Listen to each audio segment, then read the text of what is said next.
que precisamente luego de las elecciones tomó más fuerza aún, que es la reforma laboral. Vamos a empezar a desandar estos temas que están ocupando buena parte de la agenda: reforma laboral, reforma previsional, reforma tributaria, pero hoy nos quedamos en la primera. Así es, y por ello hemos decidido invitar al vicepresidente primero de la Unión Industrial Argentina Córdoba, Marcelo Uribarren. ¿Cómo estás? Mucho gusto, Marcelo, ¿cómo les va? buenas noches. Placer, gracias por invitarme. La pregunta que primero podríamos hacer es, ¿cómo ve el sector la necesidad de esta reforma? Bueno, si ponemos esto viendo el marco en el cual nos movemos, tenemos un problema de competitividad muy grande. La industria argentina tiene que salir a competir con precios que ya están estipulados, son precios internacionales, lo vive la industria textil, lo pueden ver prácticamente en cualquier sector, la industria automotriz, con precios internacionales muy bajos.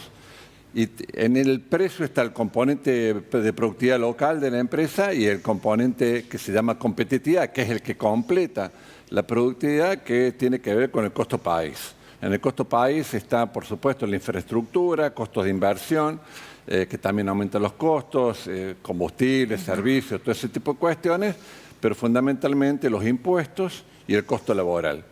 Dejando de lado el tema impositivo, de hecho, de todas maneras, creemos que la batalla que hay que dar son las reformas estructurales.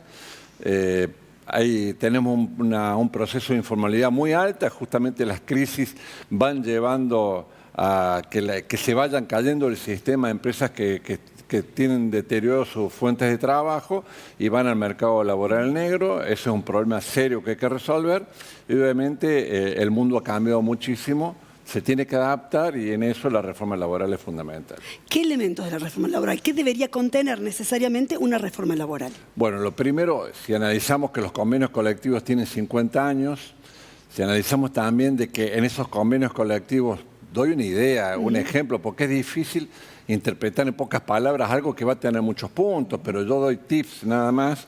Por ejemplo, que para el mercado laboral que ya está dejando el mercado laboral, o sea, que aquellos que hoy ya son adultos mayores, la estabilidad laboral era un valor, era un activo. Si hoy uno analiza un joven actual, la estabilidad laboral no es un activo. Tienen que pasar otras cosas en la empresa que deben ser tenidas en cuenta, que hoy no se toman en cuenta, para que ese joven quiera perdurar en la empresa, porque si no la rotación es muy alta. Bueno, la nueva reforma laboral tiene que interpretar estas nuevas necesidades que son muy diferentes porque es una sociedad muy distinta. Esa es una forma que tiene que ver con la actualización a un mercado laboral que cambió y hay después también un montón de asimetrías, como por ejemplo las cargas laborales. Cuando uno ve un producto argentino, nosotros tenemos que competir con productos extranjeros. Cuando vamos a buscar al mercado o aquellas empresas que nos traen productos extranjeros para que compitamos acá, ahí vemos que el costo laboral, la carga laboral sobre la mano de obra es muy alta, muy superior a lo de nuestros países vecinos, o sea, contra los que competimos, ni hablar de países orientales. Entonces, hay que analizar de qué manera el Estado puede bajar esa carga laboral sin, como se dice, tratando de perjudicar las finanzas públicas, pero hay cuestiones que deben ser tenidas en cuenta para que nuestros productos se puedan vender, puesto que convengamos algo, para que un país salga adelante tiene que generar riqueza, y la forma de generar riqueza no es comprando y vendiendo, sino produciéndola, ¿no? Con relación, Marcelo, a esto que se está planteando, ¿no? Que los convenios colectivos de trabajo ya no sean, digamos, la herramienta de acuerdo o de negociación, que también tiene que ver con el tamaño de las empresas, digamos. Argentina tiene muchísimas pymes que tienen una lógica de negociación que es diferente tal vez a las multinacionales. ¿Eso también debería entrar en una reforma laboral? Absolutamente. Hay un ejemplo típico que todo el mundo lo menciona, el de las bebidas gaseosas, una gaseosa local que tiene una salida muy baja con respecto a la de una multinacional, y los convenios colectivos se terminan decidiendo los sindicatos que están en las grandes corporaciones. Es tan dispar la capacidad de pago que tiene una empresa respecto de la otra, o por ejemplo aquellas empresas que están en Capital Federal, que tienen un volumen de negocio muy alto, a la de una empresa en un pueblo que tiene un mercado regional, algo mucho más local y de mucho menos potencia económica. Vos no podés poner a todos en la misma vara. Eso es lo que hace el convenio colectivo actual. Y bueno, el problema Acá hay algo que yo creo cuál sería el foco que hay que poner antes que todo esto. Hace 12 años que Argentina no genera un empleo privado formal. O sea, algo no está funcionando, está claro que no está funcionando nuestra capacidad para generar riqueza, pero tampoco está funcionando la inversión para que eso pase y un mercado laboral que se va desvaneciendo justamente por esa falta de capacidad. Y si estas reformas se generan, ¿vos crees que se generaría empleo efectivamente? Yo creo que sí, tiene que ver con la inversión privada. Argentina es el país que menos inversión privada tiene en Sudamérica en los últimos 20 años, sacando a Venezuela. Y estamos comparando con países que a la usanza nuestra diríamos que son países inferiores, sin embargo tienen una movilidad laboral muy superior a la nuestra, por lo menos en estos últimos 20 años, y la inversión privada se ha caído justamente por el desaliento que tiene algunas cuestiones que tienen que ver con que se cobran los impuestos más altos del mundo y las cargas laborales también son de las más altas del mundo, y eso hace también que perjudique la movilidad ascendente, ¿no? Porque en realidad uno invierte en el empleado en función de la renta que tiene la empresa y si la empresa no gana dinero es difícil que se pueda irradiar al mercado que la sostiene. Con relación, hablábamos antes de ingresar al aire acerca de un activo positivo que tiene, digamos, el sector industrial argentino. Vos lo decías, que es, digamos, precisamente los y las trabajadoras argentinas. Absolutamente, lo muestran las multinacionales que están acá, como por ejemplo la industria automotriz, que ven en el personal que trabaja el talento, la innovación, la creatividad que tienen, la capacidad que tienen para analizar o cambiar de escenarios rápidamente, de adaptarse. Bueno, tiene que ver un poco con la capacidad que tenemos nosotros, todo el ser argentino, para poder adaptarse a las distintas circunstancias que son de las más versátiles, de una esquina a la otra, prácticamente permanentemente. De una banquina a la otra. De una banquina a la otra, y eso hace de que el mercado laboral, allí haya un activo que se tenga que tener en cuenta, que creemos que es el potencial, pero ese activo hay que sumarle una gran cantidad de gente que vive en la informalidad, que ese es el punto más difícil, porque quizás sea fácil interpretar cuál es la necesidad del mercado laboral actual, el de los chicos jóvenes, entendiendo cómo se mueven ellos de diferente con respecto a ese mercado laboral anterior. Sí. Ahora, aquel que está en la informalidad ya no es ni tan joven ni tan viejo. Es un mercado que vive en la marginalidad, que para incorporarlo habrá que interpretar también las necesidades para que ellos puedan ser tenidos en cuenta, porque creemos que el éxito de la reforma laboral tiene que ver con la incorporación de estas personas al mercado formal. ¿Ustedes sectorialmente han sido convocados para participar de la redacción del proyecto, para conocerlo en profundidad? ¿Tienen los detalles? No tenemos los detalles, están bajo 5 llaves. La representante nuestro, el presidente de la Unión Industrial Argentina, que está en el Consejo de Mayo representando a todo el mercado privado, o sea, a todos los privados, comercio, servicios, es el único representante privado del presidente de la Unión Industrial Argentina, que tiene una visión sobre esto. Nosotros lo valoramos muchísimo, representa también los intereses de la UE, que es un tipo que tiene su propia empresa, Martín Rapalini, es dueño de Cerámica Alberdi, es un empresario que ni siquiera hace la tarea de lobby, sino es el dueño y entiende perfectamente los vaivenes que tiene la economía argentina y las deficiencias del mercado laboral. Marcelo, nos queda poco tiempo, pero si pensáramos, ¿no?, en esto, bueno, es necesaria la reforma laboral, están esperando ser convocados y forman parte, digamos, de eso que decías, de este grupo, ¿no?, de mayo, pero que fue en julio, ¿no? Sí, exactamente. El Consejo de Mayo que fue en julio. Exactamente. ¿Y cuánto tiempo, décadas, años, cuánto, suponiendo una buena reforma laboral, que sea consensuada, que estén presentes estos sectores, cuánto es el tiempo para poder tomar y que se revierta la situación de Argentina de 12 años sin generar, digamos, un empleo? Bueno, como todas estas cosas van a llevar tiempo, pero lo importante es que esto se implemente lo más rápido posible. Yo pensaba, saldrás en el segundo semestre del año que viene, el gobierno está diciendo, habrá que ver, porque tú estás una cosa, es decir, esto se logra con consenso, sin consenso no sabemos que no se logra nada. Están hablando que van a ser extraordinarias en enero y febrero para apurar el desarrollo de la reforma fundamentalmente impositiva y laboral. Y bueno, ojalá tengamos reformas para mediados del año que viene. Yo, a modo de ser positivo, creo que Argentina tiene una oportunidad importante si hace las reformas estructurales. pero las tiene que tener.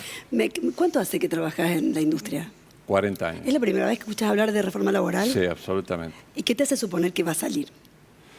Creo que Argentina viene en un deterioro, pero es feo decir, pero viene desaprovechando oportunidades de manera permanente que no están relacionadas a esas oportunidades. La pérdida de oportunidades en función de las capacidades que tiene y que podría hacer. Argentina debe ser otro país, y para que sea otro país tiene que ordenarse de una buena vez, tiene que ordenar todo su sistema laboral, su sistema para generar riqueza, para que cuando eso se ordena, allí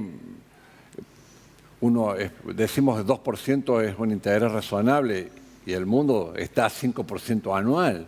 Entonces, para un empresario saber de que todo aumenta de una manera, de una vorágine permanente, yo les voy a dar un ejemplo. Hace 20 años que Brasil tiene una inflación del 5% anual, y cuando uno analiza el universo industrial de Brasil son empresas medianas y grandes. Cuando uno analiza el universo industrial de Argentina son empresas pymes. El empresario llega a hacer pyme, va al banco, busca un crédito a largo plazo a baja tasa, no lo consigue porque con inflaciones promedio del 50% anual eso no se consigue y sigue siendo pyme. No hay ese desarrollo y ese músculo que necesitan las empresas para poder pegar el salto hacia arriba. Entonces necesitamos un país normal. Las condiciones en potencial Argentina tiene. Si se logran las reformas, la oportunidad la vamos a tener. Si no se logran las reformas, yo creo que no. Gracias. Marcelo Uribarren de la Unión Industrial Argentina, vicepresidente primero de hace tantos años, precisamente, que trabaja en la industria cordobesa y que representa a sus pares también. Así que muchísimas gracias por estos aportes. Pausa y venimos. Volvemos con el tratamiento de la reforma laboral desde el punto de vista del derecho, y para ello está en nuestros estudios la presidenta del Colegio de Abogados, Itatí de Marchi. Ya volvemos.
Si muere.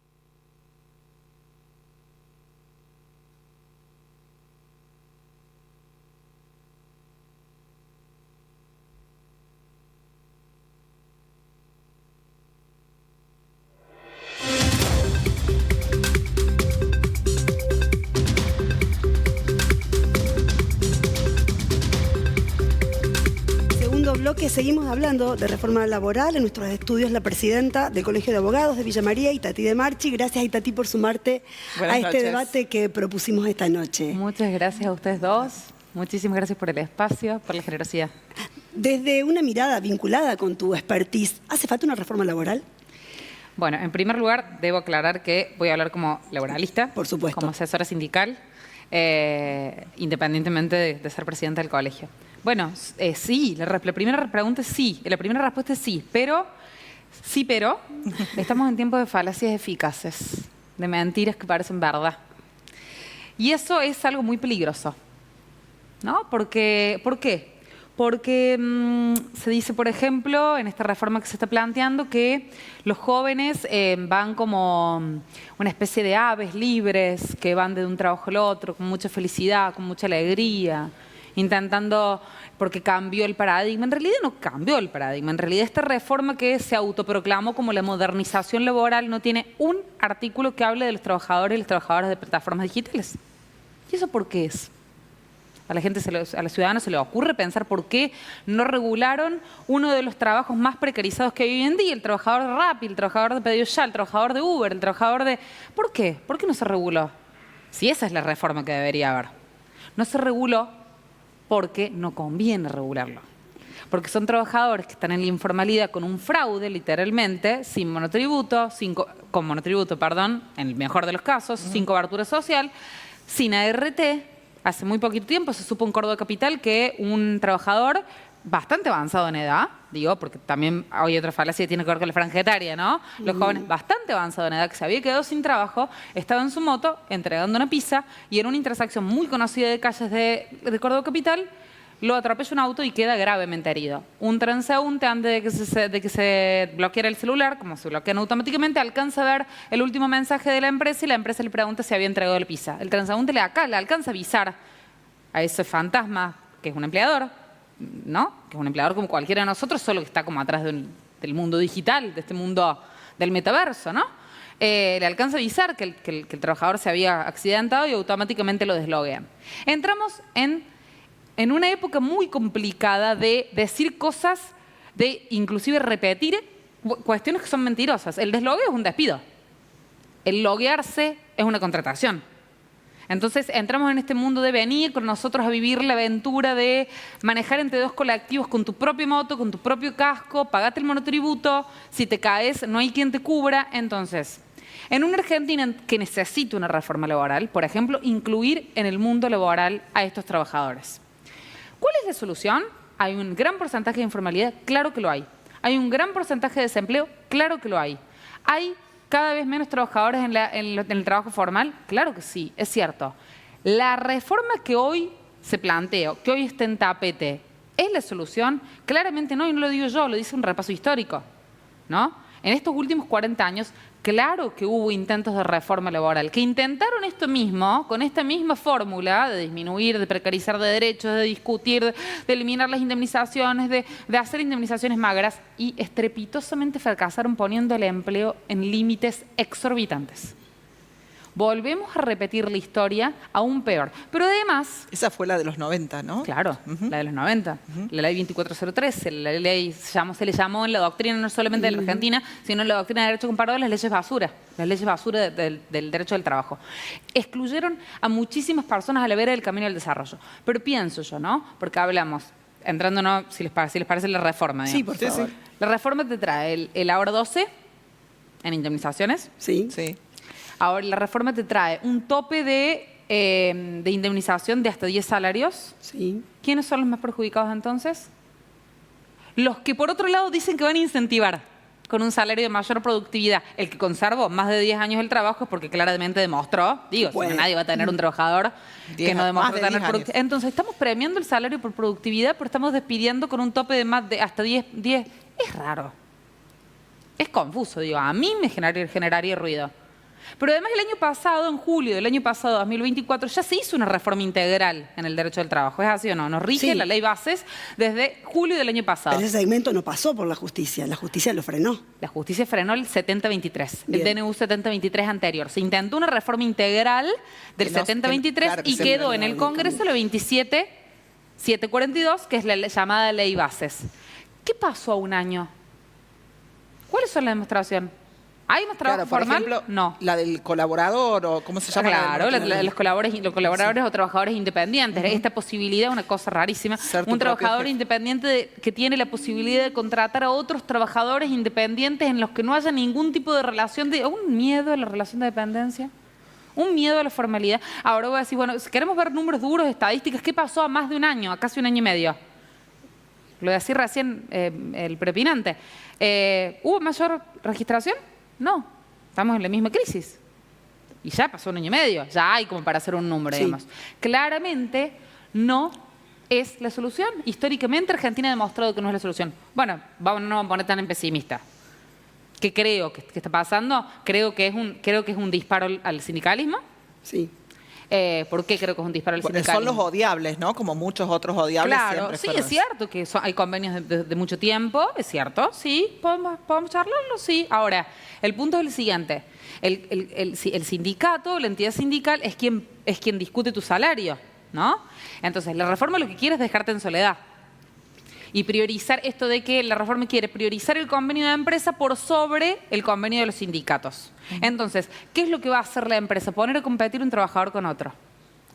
Antes, el trabajador que sabía que los derechos que venían hacia él, porque el sindicato lo conseguía, venían también hacia el otro, no competía con su compañero para que su salario no sea perforado. Porque hay una realidad. Los salarios no pueden ser perforados, se determinan por paritarias de acuerdo a la inflación, de acuerdo, porque no es el problema, los salarios no son el problema del consumo, ¿no?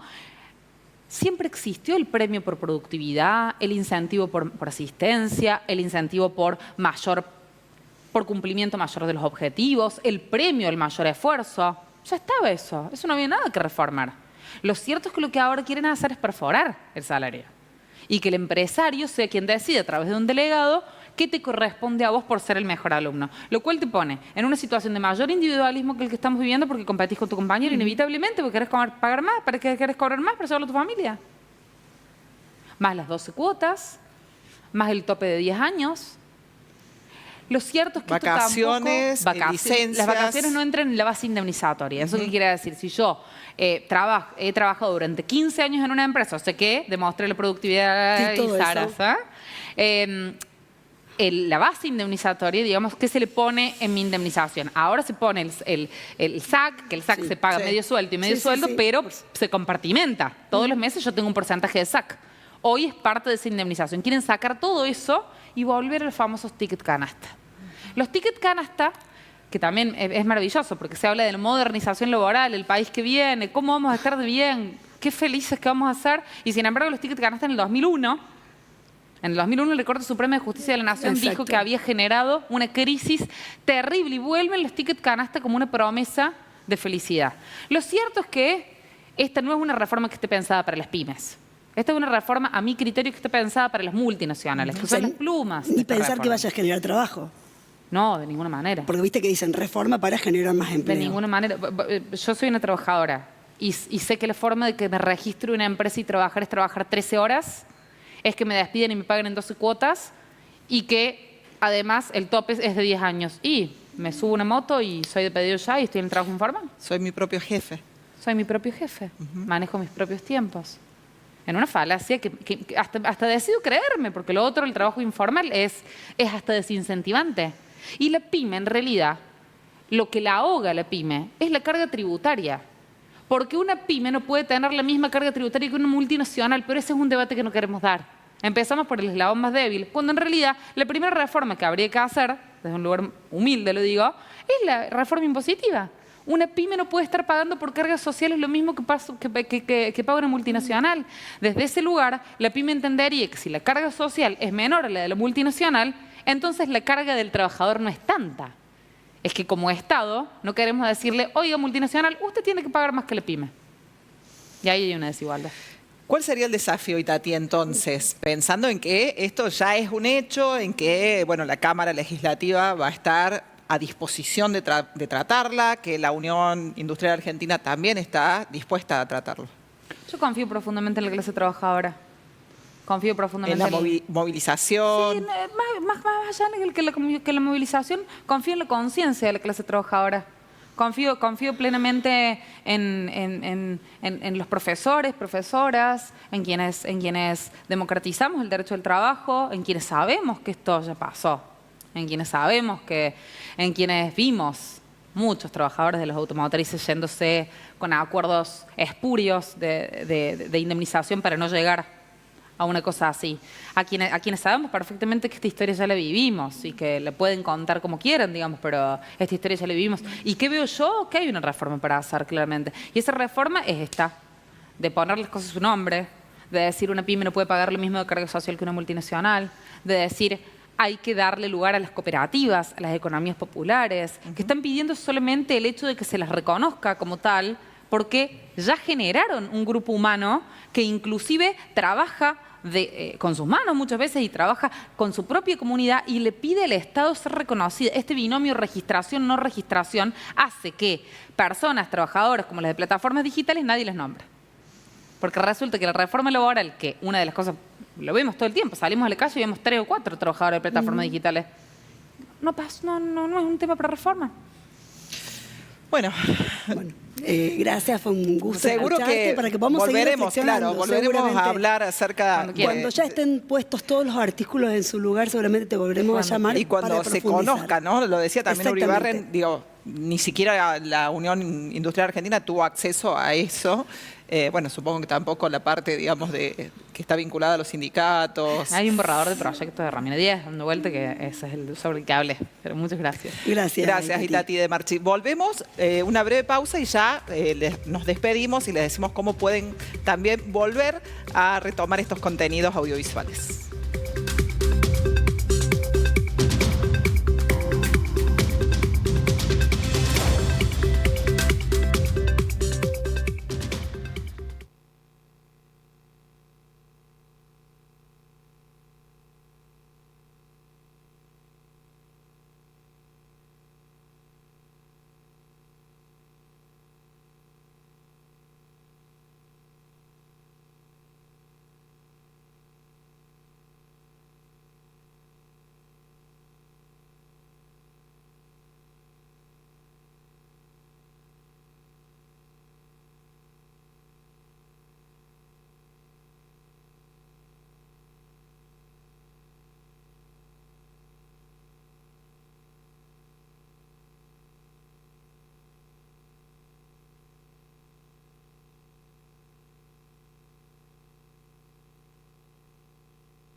Bueno, qué interesante programa, Paula. Está mal que lo digamos nosotras, pero estuvo bueno poder escuchar dos posturas muy claras, poder escuchar sectores más vinculados con la industria y también otros más vinculados con el trabajo.